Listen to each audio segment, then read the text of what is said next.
Assalamualaikum teman-teman, terima kasih sudah menonton video ini. Di sini kita akan mengolah pare menjadi makanan yang enak.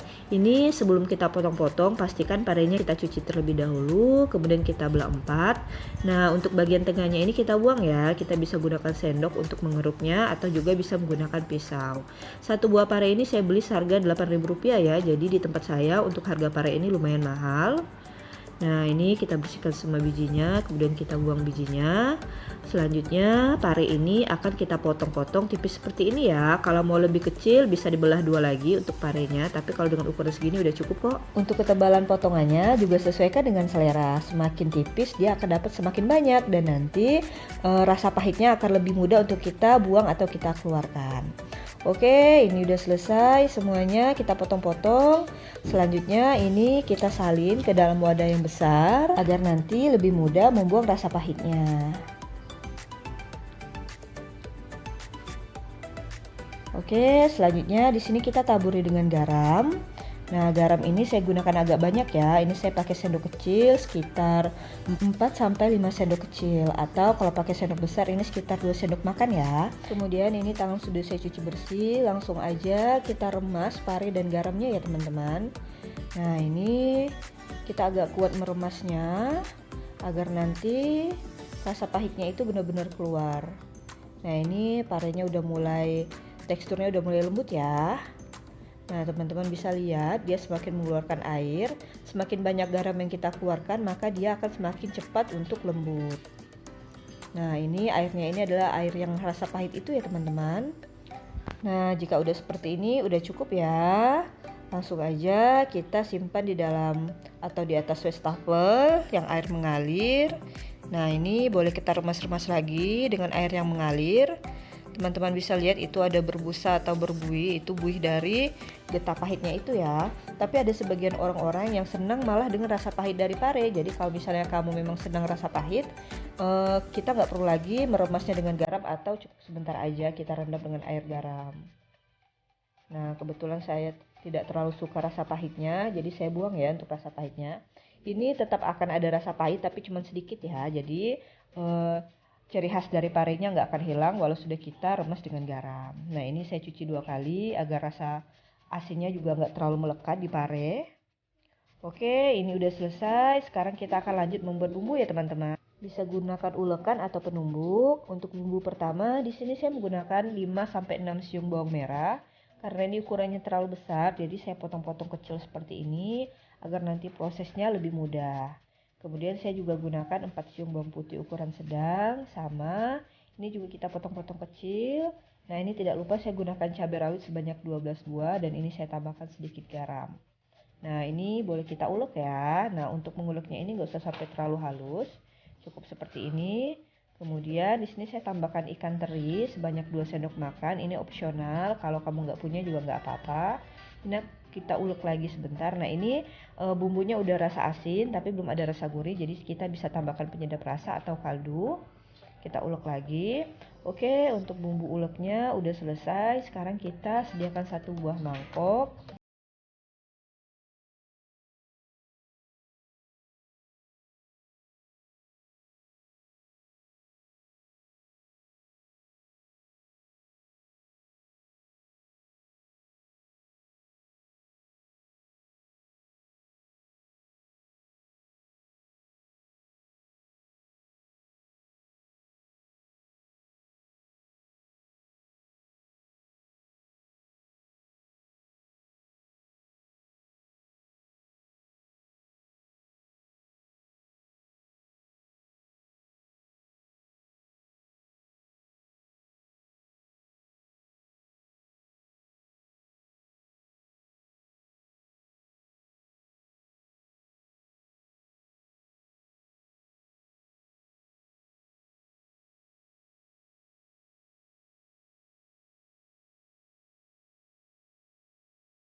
Jadi kita nggak perlu lagi tambahin garam. Tinggal nanti kita bisa tambahkan sedikit gula dan juga penyedap rasa seperti micin ataupun kaldu jamur ya. Nah, ini kita matengin juga parenya sampai benar-benar lembut dan aroma parenya juga berubah ya. Nah, kita tambahin bumbu kalau misalnya masih ada yang kurang. Kemudian jika udah parenya mateng baru kita taburkan atau kita sirami dengan telur kocok yang udah kita kasih bumbu juga. Jadi telurnya juga nggak hambar ya, telurnya udah gurih. Nah, ini kita masak lagi. Nah, jadi penggunaan minyak yang agak banyak itu membantu nanti telurnya ini benar-benar dia teksturnya nggak lembek ya teman-teman. Jadi enak banget. Nah, ini kita aduk-aduk terus, boleh gunakan api besar. Nah, di sini saya menumisnya dengan tumisan kering ya, jadi sengaja nggak saya tambahin air sedikit pun. Jadi yang membuat dia matang ini benar-benar minyak tadi yang kita gunakan. Ini dijamin rasanya enak teman-teman. Jadi ini tumis pedas pare yang kita campur dengan telur orak-arik ya. Nah, ini kita masak sampai benar-benar telurnya itu udah nggak terlalu menempel di pare. Jadi dia akan lepas dengan sendirinya dan akan membentuk seperti telur orak-arik. Nah, ini kalau telurnya udah mateng, parenya udah mateng, bumbunya juga udah mateng. Kemudian saya tambahkan ini sauri saus teriyaki. Ini agar makin enak. Kalau kamu nggak punya, kamu bisa menambahkan saus tiram. Jadi ini salah satu rahasia kalau kita masak mau lebih enak. Nah, secukupnya kita aduk lagi, ratakan, hidupkan lagi apinya agak besar agar bumbu saurinya ini benar-benar meresap ke setiap pare dan juga telur orak-ariknya. Jadi ini enak banget teman-teman.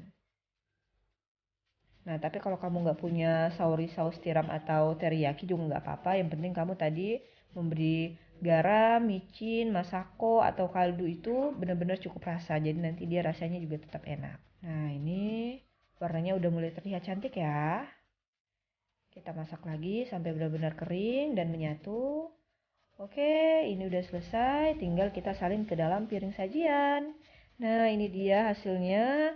Tumis pare pedas orak-arik telur. Ini enak banget dimakan pakai nasi hangat. Jangan lupa cobain di rumah ya. Terima kasih sudah menonton video ini. Salam dari saya Nada Rafika Tiwi, bisnis ibu rumah tangga. Assalamualaikum.